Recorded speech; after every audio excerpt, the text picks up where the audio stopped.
우리 주변 분들하고 서로 한번 인사 한번 나눠보십시오. 반갑습니다. 참 잘 오셨습니다.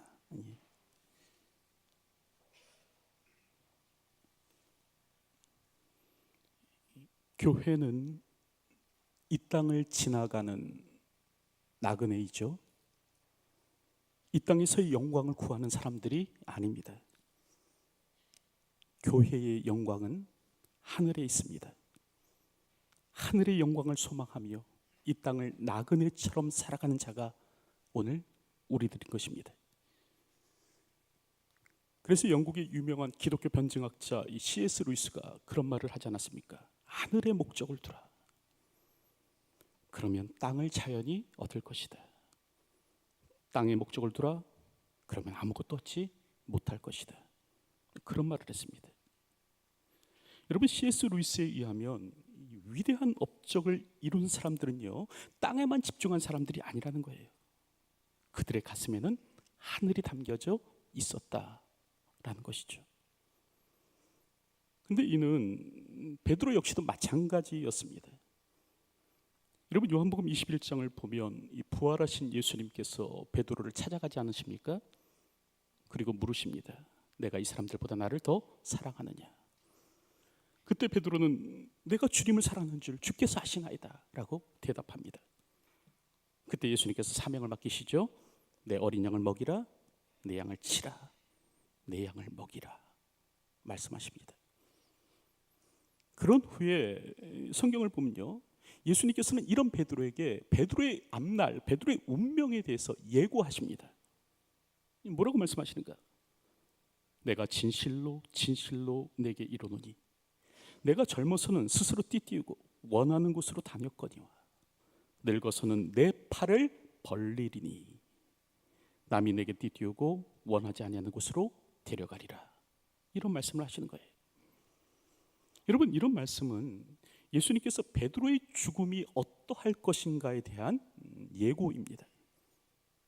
다시 말하면 베드로 역시도요, 예수님처럼 팔을 벌리고 십자가에서 죽게 될 것임을 말씀해 주신 것입니다. 그러할지라도요, 오늘 성경을 보면 예수님은요, 이제는 이 믿음의 길에서 베드로가 떠나가지 않습니다. 이전처럼 예수님을 모른다고 이제 부인하지 않는 거예요. 그리고 끝까지 사명의 길을 걸어 가더라라는 거죠.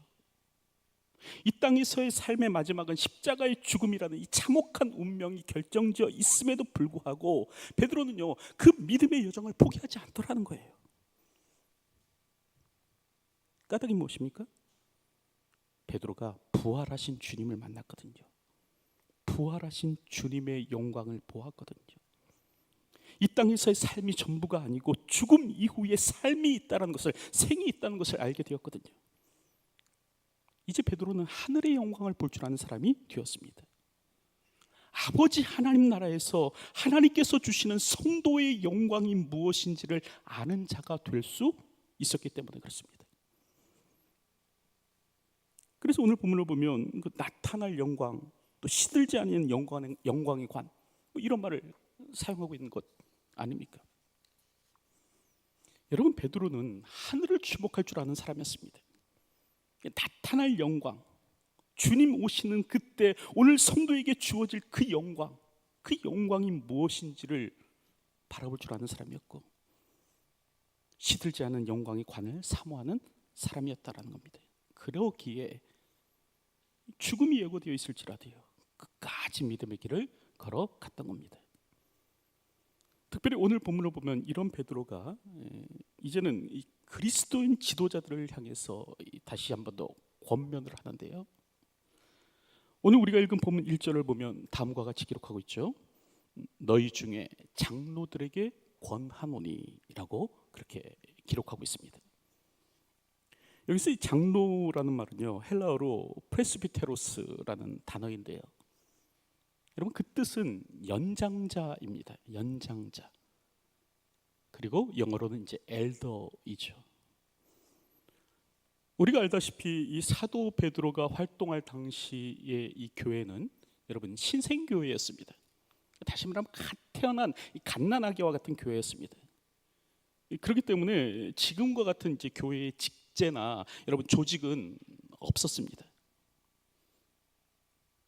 참고로 지금과 같은 이제 장로의 직분이 나타난 때는 이후로 이제 100년이나 200년이 더 지난 후에 비로소 나타나게 되는 겁니다. 그러므로 오늘 본문의 이 장로라는 말은 사실은 이제 교회의 연장자들, 지도자들을 향한 이야기입니다. 교회의 어른으로서, 교회의 지도자로서 성도들의 삶을 돌보고 살피는 사람들에게 권면하는 겁니다. 오늘 본문을 보면 같은 장로로서 베드로는 이제 권면의 말을 하게 되는데요. 이 까닭이 무엇인가? 까닭은 이 지도자의 위치에 있는 사람이 매우 중요하기 때문에 그렇습니다. 특별히 고난을 뚫고 가야 할 교회에게 있어서 이 지도자의 위치에 선 사람만큼 여러분 중요한 사람이 없었기 때문에 그런 것이에요. 여러분 우리가 잘 알다시피 이 진시황이 천하를 통일하죠. 그리고 통일제국 진나라를 구축해내는데, 근데 이 진시황이 죽은 후에 이 진나라는 15년이 안 돼서 망해버립니다. 근데 이렇게 망한 이유 가운데 하나가 뭔가 장한이라는 장수 때문이에요.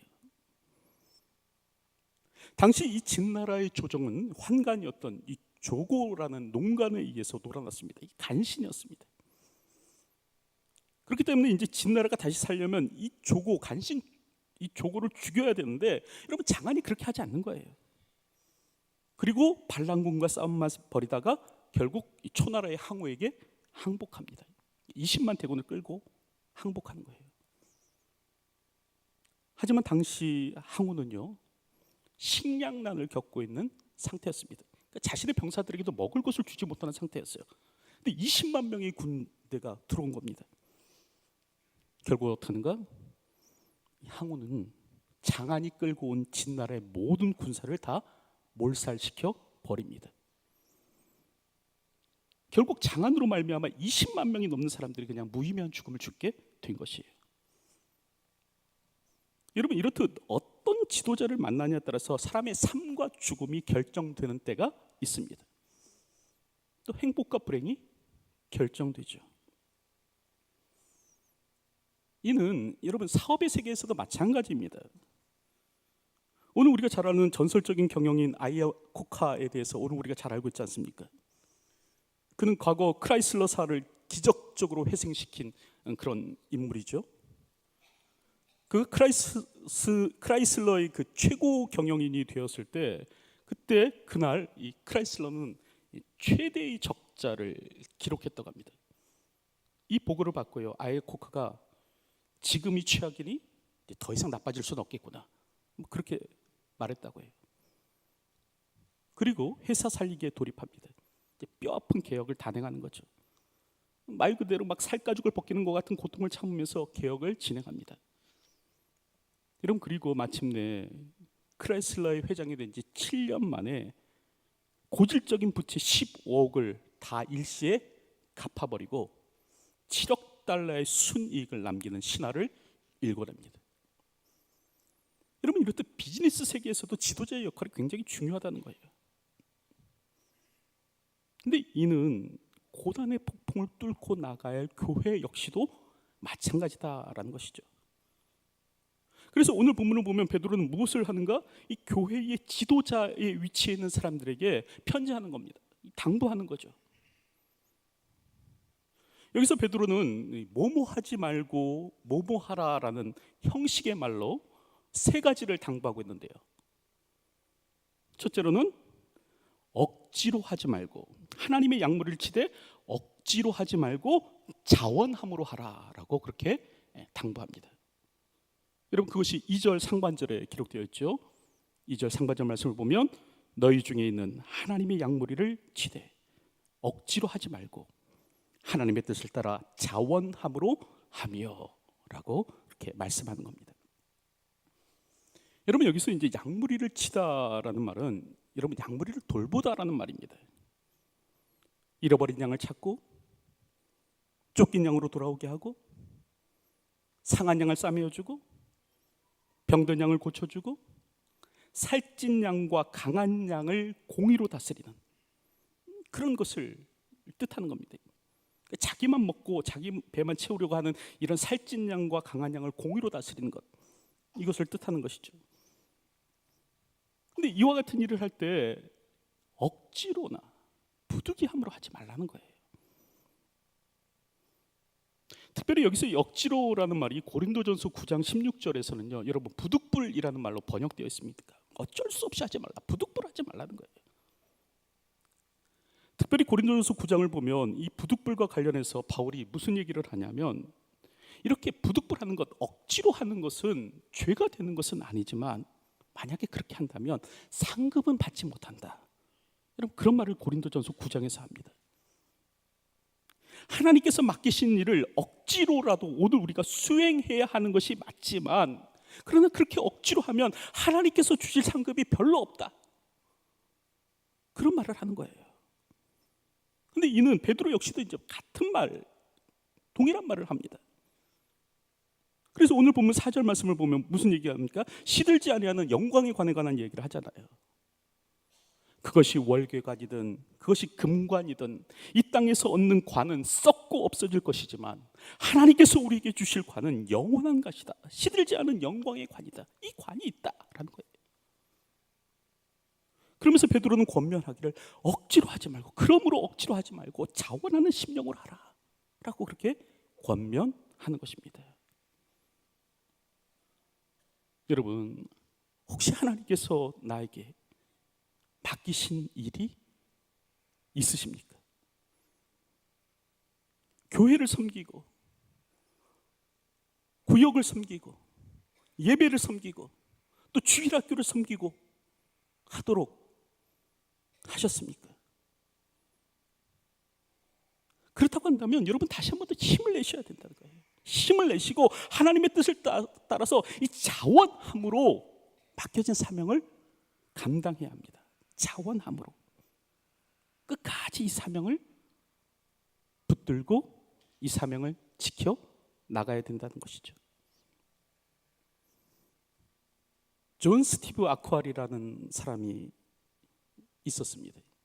이 사람이 누구냐면 탄자니아의 마라톤 선수였는데요, 1968년도에 그 멕시코 올림픽에 이제 출전하게 됩니다. 이 당시 이 멕시코 올림픽의 마라톤의 강력한 우승 후보는 누구였냐면 맨발의 영웅 아베베였어요. 맨발로 이미 올림픽에서 금메달을 땄던 선수입니다. 이 에티오피아의 아베베가 지금 올림픽 3연패를 노리는 이 경기였습니다. 근데 막상 이 아베베는 이 경주 도중 부상을 입고 결국 경기를 포기하게 됩니다. 그리고 누가 1등을 했는가? 에티오피아의 또 다른 선수가 경기에서 우승을 하게 되었습니다. 그리고 이제 마라톤 경기가 마쳐지게 됐는데 이제 경기가 거의 다 끝나가고 많은 관중들이 일어섰죠. 집으로 다 돌아가고 있는데 그때 저 멀리서 한 선수가 다리를 절며 달려오는 겁니다. 다리에 붕대를 감고 막 쩔뚝이면서 넘어졌다 일어섰다를 반복하면서, 그러면서 달려와서 마지막으로 운동장을 도는 거예요. 그의 얼굴은 고통으로 일그러져 있었습니다. 그럼에도 불구하고 그 고통을 참아가면서 끝까지 결승선을 향해서 달려가는 거예요. 그 사람이 누구인가? 바로 존 스티븐 아쿠아리였습니다.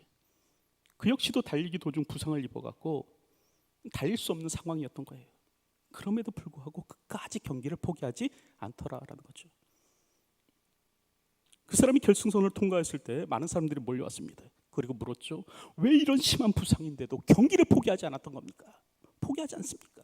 그런 말을 물었어요. 이때 이 아쿠아리 선수가요, 숨을 헐떡이면서 그렇게 대답하더라는 거예요.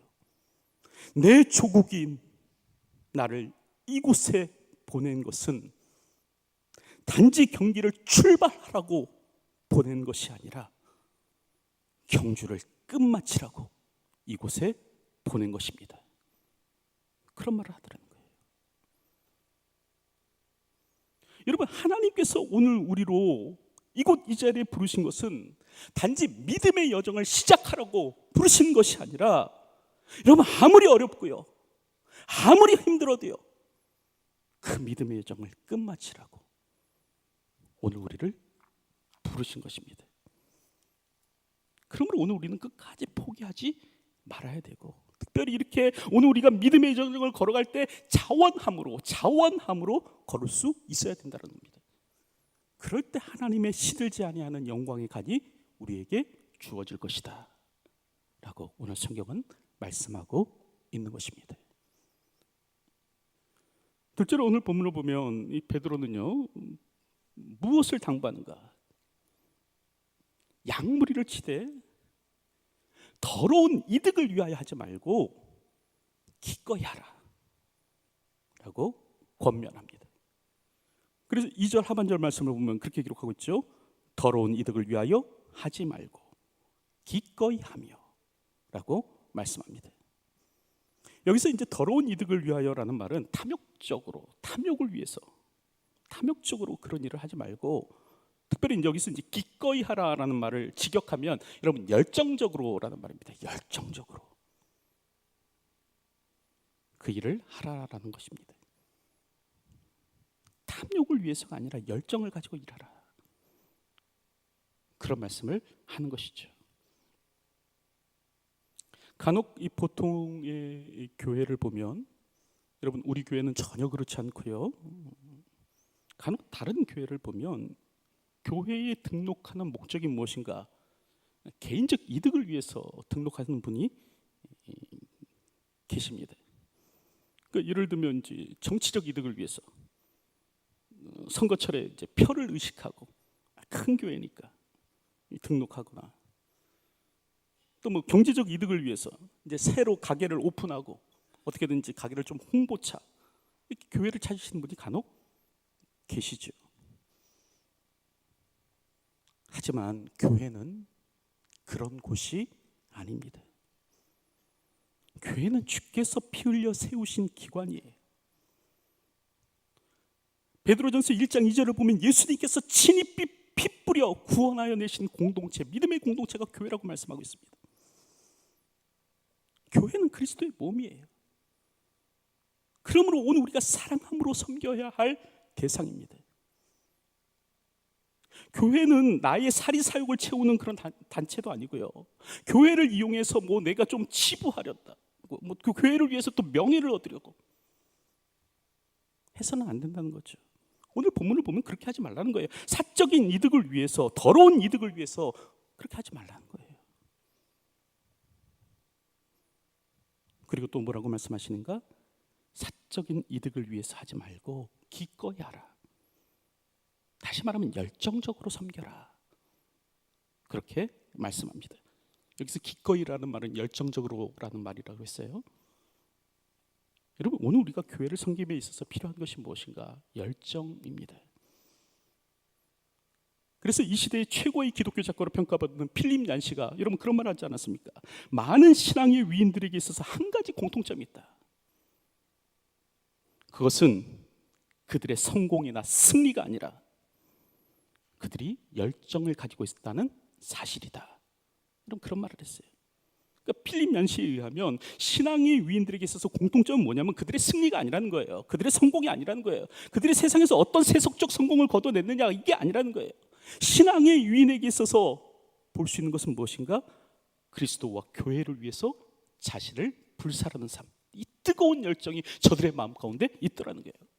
비록 세상 가운데서 실패했을지라도 그리스도와 복음을 위하여 자신을 불살릴 줄 아는 사람들이 바로 믿음의 사람들 가운데 있었다라는 겁니다. 오늘도 그리스도를 위하여 자신을 불사르는 삶을 살 수 있는 저와 여러분들이 되었으면 합니다. 사실 제가 그 드라마를 그렇게 즐겨보는 편은 아닙니다. 이렇게 간혹 이제 스치듯이 보는 경우는 있어요. 근데 그 미스터 선샤인이라는 드라마 여러분 알고 계십니까? 이 드라마를 간혹 이렇게 스치듯이 보곤 하는데, 이 간혹 보면요, 이렇게 받아 적고 싶은 막 명대사가 나오는 것을 볼 수 있습니다. 그래서 제가 지난주에도 소개해드리지 않았습니까? 그 정승만 10명을 배출했던 조선 최고의 명문 가문이죠. 이 가문의 대감이 자신의 손녀를 불러놓고 이야기를 하는 겁니다. 이제 더 이상은 자식을 이룰 수가 없어서 이 대감은 이미 조선의 독립을 위해서 두 아들을 잃어버렸어요. 그래서 이제 어떻게든 자신의 손녀만은 지키고자 손녀를 불러다 놓고 이렇게 말하는 거예요. 쓰이지 마라. 아무 곳에도 쓰이지 마라. 이 나라에 왕이 없느냐? 조정의 대신이 없느냐? 설사 다 없다 해도 넌 안 된다. 이 집에서 조선의 운명을 걱정하는 네 애비 걱정은 네 애비, 네 큰 애비로 끝났다. 단정히 있다가 결혼하라. 지하배의 그늘에서 꽃처럼 살아라. 나비나 화초를 수놓으면서 살아라. 그게 그렇게 어렵단 말이냐? 여러분 이렇게 얘기를 해요. 이때 그 주인공인 손녀가 뭐라고 대답합니까? 그렇게 꽃처럼 살 바에야 차라리 죽겠습니다. 그리고 단식하는 거예요. 곡기를 끊어버리는 거예요. 이런 명장면이 이렇게 나오는데 여러분 이런 명장면뿐만 아니라 또 이런 장면도 있었습니다. 이 손녀가 자신을 좋아한다고 하는 이 남자 주인공 앞에서 이제 고백을 받는 거예요. 이 손녀가 남자 주인공한테 뭐라고 얘기하는가? 나도 꽃으로 살고 있어. 그런 말 하는 거예요. 꽃처럼 살겠다고 하면 죽겠다는 여자가 나도 꽃으로 살고 있어. 그렇게 얘기하는 거예요. 나도 꽃으로 살고 있어.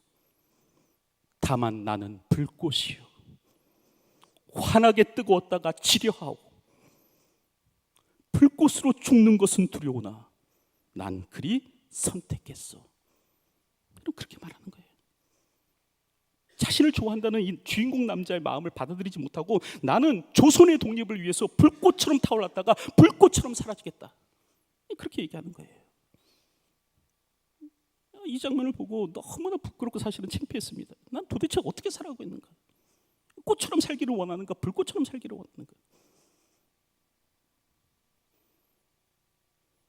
한 지하배의 그늘에서 나비나 술을 놓으면서 그렇게 살기를 원하는가? 아니면 불꽃처럼 타오르다가 불꽃처럼 죽는 것을 원하는가?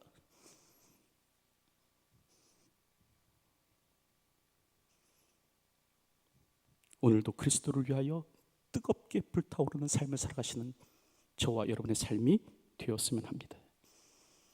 하나님 나라와 그 복음을 위하여 오늘도 내게 주어진 삶을 불꽃처럼 살아갈 수 있는 저와 여러분들이 되었으면 합니다. 여러분 땅의 꽃처럼 화려한 삶을 추구하는 것이 아니라 하나님 나라를 위하여 불타오르는 생을 살아갈 때 오늘 성경을 보면 시들지 않으야하는 하나님 나라의 영광이 오늘 우리에게 주어진다라고 그렇게 말씀하고 있는 것입니다. 셋째로 오늘 본문을 보면 베드로는 이 당시 교회의 지도자들을 향해서 무엇을 얘기하는가? 주장하는 자세가 아닌 양무리의 본이 되라 라고 그렇게 당부합니다. 여러분 그게 3절 말씀에 기록되어 있죠. 3절을 보면 맡은 자들에게 주장하는 자세를 하지 말고 양무리의 본이 되라. 여러분 여기서 주장하는 자세는 군림하는 자세를 말합니다. 강제로 짓누르고요. 스스로 주인 행세를 하는 것을 뜻합니다. 여러분 오늘 우리의 직분은 섬김을 위한 것입니다. 하나님께서 나를 교회의 직분자로 세우신 것은 섬기라고 하신 거예요. 다른 사람 위에 군림하거나 주인 행세를 하도록 하나님께서 내게 직분을 허락하신 것이 아니라는 거죠. 그런데 간혹 다른 동네 사람들은 이걸 잘 이해하지 못하는 것 같습니다. 그래서 마치 이게 직분을 계급처럼 생각해요. 하나님께서 주신 이 교회의 직분에도 마치 높낮이가 있는 것처럼 생각합니다.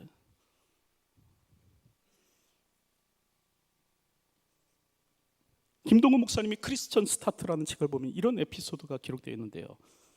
어느 한 집사님이 이렇게 세상을 떠나셨어요. 소천하셨어요. 근데 이분이 이제 나름 의사로서 동네에서 좀 존경받는 분이셨는데 이 장례를 치를 때 그 상주되는 아들이 찾아와서 그런 말을 하더랍니다. 경찰이나 군인이 공을 세우고 죽으면 1계급 특징과 같은 추서가 있는데 우리 아버지 직분을 이제 집사에서 장로직으로 올려주시면 안 되겠습니까? 그런 말을 하더래요. 자신이 생각할 때 이 돌아가신 자기 아버지의 사회적 위치가 이 집사 직분으로 돌아가시기에는 조금 거시기했던 것 같습니다. 그래서 사람이 죽으면 1계급 특진이라는 게 있지 않냐. 그러니까 우리 아버님도 이 집사 직분에서 이 장로직으로 좀 1계급 특진시켜달라, 이런 부탁을 하더라는 거죠. 여러분, 직분은요, 교회의 직분은요, 계급이 아닙니다. 명예도 아니에요. 신분의 높낮이도 아니에요.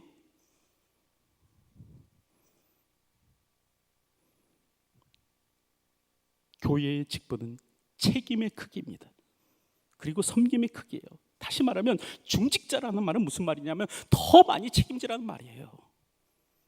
그리고 더 크게 섬기라는 뜻입니다. 내가 너보다 높다라는 말이 아니라 더 많이 낮아져서 섬기고 더 많이 교회의 일을 책임지고 하라는 거예요. 여러분, 한 사람의 위대함은 그가 얼마나 높은 교회의 직위에 있었느냐가 아니라 그가 얼마나 많은 사람들을 섬겼느냐로 결정되어집니다. 그러니까 많은 사람을 섬긴 사람이 가장 큰 사람이에요. 교회에서는 가장 큰 사람이에요. 세상적 사고를 가지고 교회로 들어오지 마시기 바랍니다. 교회의 직분은 계급이 아닌 겁니다. 그래서 오늘 본문을 보면 베드로가 뭐라고 얘기해요? 주장하는 자세로 하지 말라는 거예요. 왜요? 계급이 아니니까. 주장하는 자세로 하지 말고 본이 되는 삶을 살라라고 명령합니다. 여기서 본이라는 말은 그림자라는 뜻이죠. 모형이라는 말입니다. 다시 말하면 예수 그리스도의 모형으로 살라는 거예요.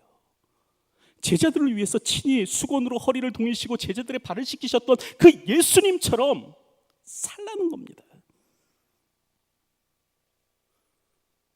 오늘 우리가 잘 알듯이 요한복음 13장을 보면 예수님께서 제자들의 발을 씻기지 않습니까? 그리고 다음과 같이 말씀하셔요. 내가 주와 또는 선생이 되어 너희 발을 씻겼으니 너희도 서로 발을 씻겨주는 것이 옳으니라. 내가 너희에게 행한 것 같이 너희도 행하게 하려 하여 본을 보였노라. 오늘도 본이 되는 삶을 살아가시는 저와 여러분들이 되었으면 합니다. 그럴 때 사람들이 오늘 우리의 모습에서 예수님을 발견하게 되는 것입니다. 이제 말씀을 맺으려고 하는데요, 오늘 우리가 잘 알듯 유대인들에게는 메시아 대망 사상이 있었어요. 대망 사상이라는 것이 있었어요. 이게 뭔가 다윗과 같은 지도자가 나와서 공의와 긍휼과 지혜와 평강으로 자신을 이끌어주기를 원했던 겁니다. 왜 이것을 원했는가? 지도자에 의해서 행불행이 결정되기 때문에 그런 거예요. 그러므로 오늘 우리는 먼저 지도자, 우리의 지도자들을 위해서 기도할 수 있어야 되고요, 둘째로 나 스스로가 바른 지도자가 되어야 합니다. 이를 위해서 무엇이 필요한가? 첫째, 자원하는 마음으로 섬기는 거예요. 둘째, 이득을 위해서가 아니라 열정을 가지고 섬기는 겁니다. 셋째요, 군림하는 자세가 아니라 본이 되는 삶을 사는 겁니다. 이럴 때 여정의 교회는 이 고난의 폭풍을 무사히 뚫고 하나님 나라에 안착하여 시들지 아니하는 하나님 나라의 영광의 관을 얻게 되는 것입니다. 오늘도 이와 같은 사실을 알아 교회의 직분자로서, 지도자로서 그에 합당한 삶을 살아가는 저와 여러분들이 되시길 주님의 이름으로 축원드립니다. 기도하겠습니다.